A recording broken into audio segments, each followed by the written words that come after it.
Salutare, să lumea, bine v-am regăsit la acest nou episod în care vom face Minecraft Hardcore. După cum vedeți, am început eu ceva aici și nu s-a înregistrat, am avut niște probleme, dar nu este absolut nicio problemă. Văd că ne-am spawnat lângă vaci și tot felul de animale. Avem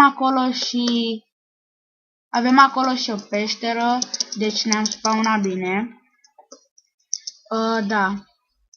Am decis să-mi fac o casă în copac, deoarece Minecraft Hardcore și mobii pot veni mereu la noi, în orice moment, care noi nu suntem pregătiți. Poate voi face și... Mamă, dar mare mai e copacul ăsta. Vom face și episoade cu facecam în curând, să-mi rezolv problemele de la calculator. Da. Hai să facem niște scări ca să avem să ne cățărăm în copac. Dar văd că și ăsta e destul de mare, chiar mai mare decât mă așteptam. Hai să spargem frunzele astea.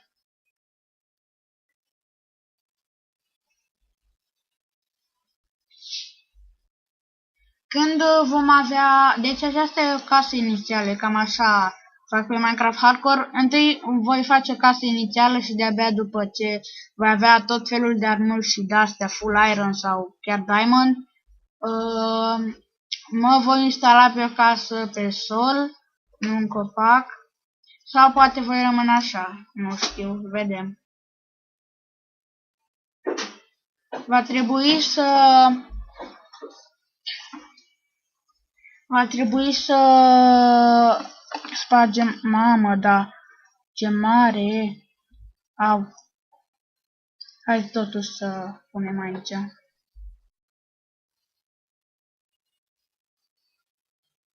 Hai să spargem toate astea de aici. Dar nu mi-a căzut niciun măr până acum, din păcate.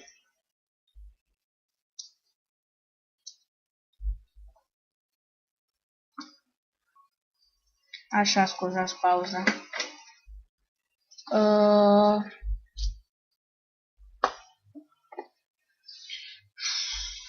Hai să spargem toate chinurile astea pe aici.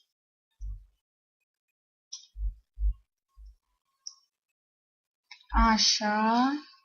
Nu. Voi merge să iau și niște cobblestone, deoarece nu pot să fac casa numai din lemn. Din păcate va trebui să merg să caut niște oi pe parcurs, deoarece văd că aici nu avem decât vaci și porci. Hai să aduc.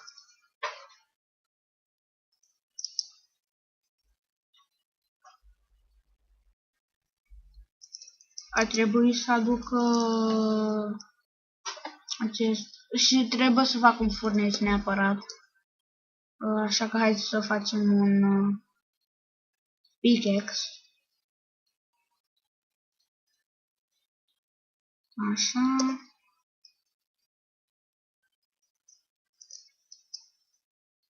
Wow, am găsit lavă. Am găsit un ravine. Acolo e fier. Dar deocamdată să nu mergem în ravine. Să luăm de aici niște piatră. Vom face așa. Acolo e un creeper. Nu ne va da prea mari probleme, sper.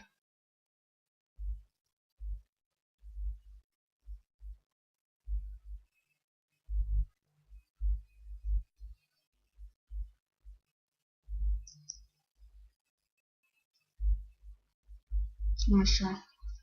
Cred că am făcut destul.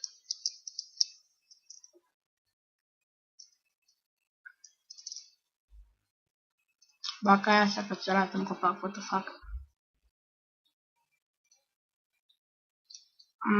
Întâi să facem un pickaxe.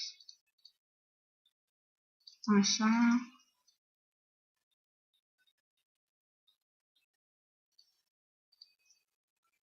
Hai să facem și o sabie.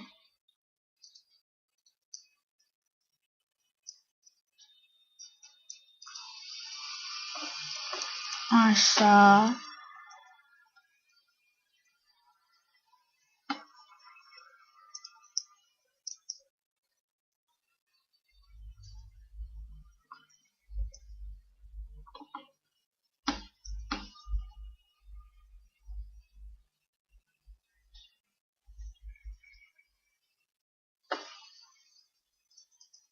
Hai să mergem să omorâm o vacă.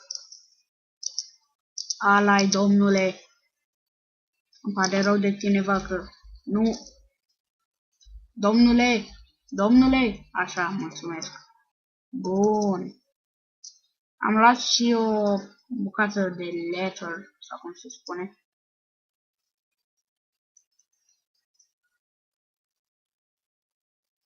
Trebuie să iau neapărat niște couri, deoarece... dar n-am pus ăsta. Ciudat. Hai să mergem să facem... să facem niște couri. Așa. Se înserează și cred că o să vină mobii în curând.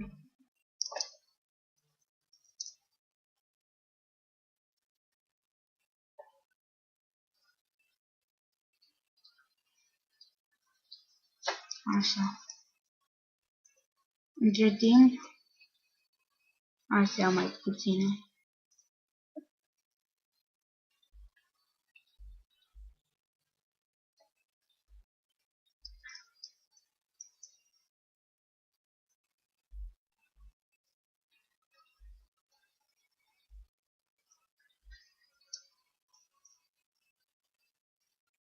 Așa. Va trebui să fac pe zi ca să nu vină vreun scheleton și să-mi dea rectul. Wow. Mă ocup de el după aia. Dar văd că sunt mai multe animale decât mobi, acum serios. Haide. Așa. Asta lasă-l.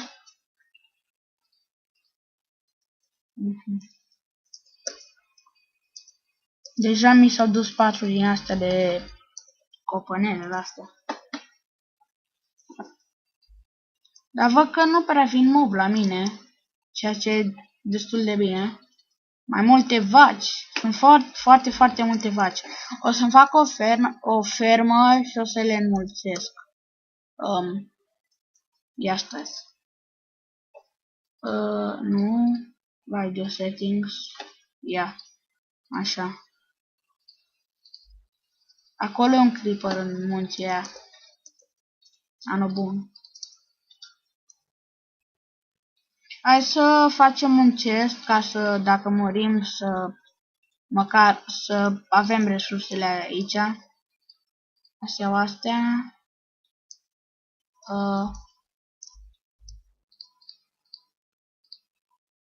Așa. Ai un zombie acolo. Și cam atâta. Nu văd absolut niciun mob. Trebuie să mă duc jos.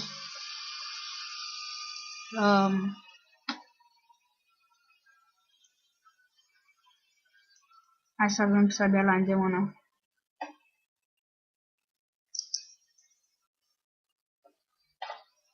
Credeam că vaca aia e un zombie, o să fac.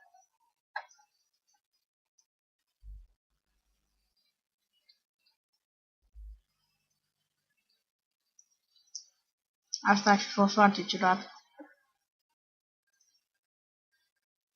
Ce să dai copacii din jurul casei, deoarece o să-mi facă un pic de probleme.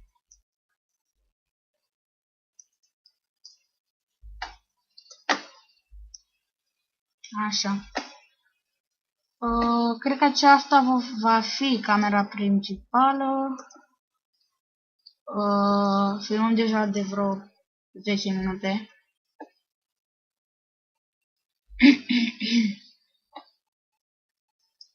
Așa, deci, nu, cred că va rămâne așa casa. Deci aici va fi într-un fel camera principală cu tot felul de gesturi de din astea, așa, un creeper acolo, care presupun că a căzut în lavă.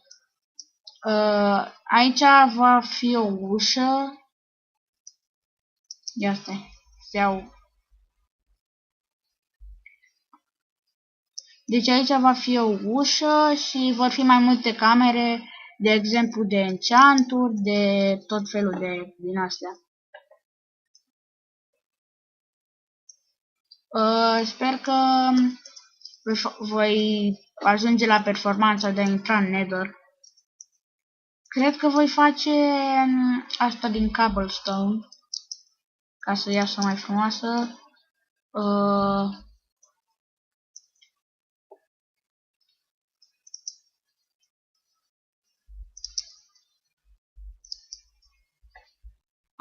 Așa, cred că voi pune capăt videoclipului imediat ce termin de tăiat acești copaci. Așa. Îl mai dăm și pe ăsta. Hai să facem un stec de lemn. Adică 16 lemne de astea neprelucrate.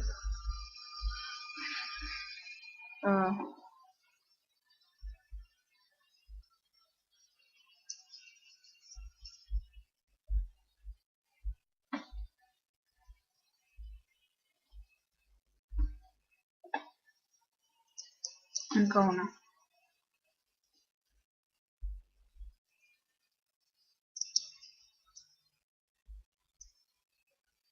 Așa. Audio un skeleton.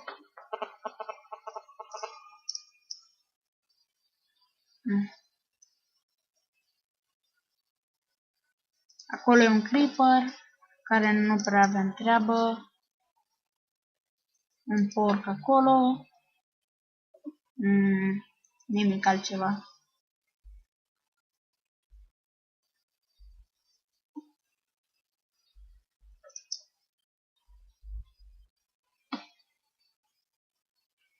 Ok, cam atât a fost cu episodul de azi. Nu uitați să dați like. Dacă vă place canalul meu, nu ezitați să apăsați butonul de subscribe, m-ați ajutat foarte mult. Cam atât a fost cu episodul de azi. Nu uitați de like. După cum spuneam, salut!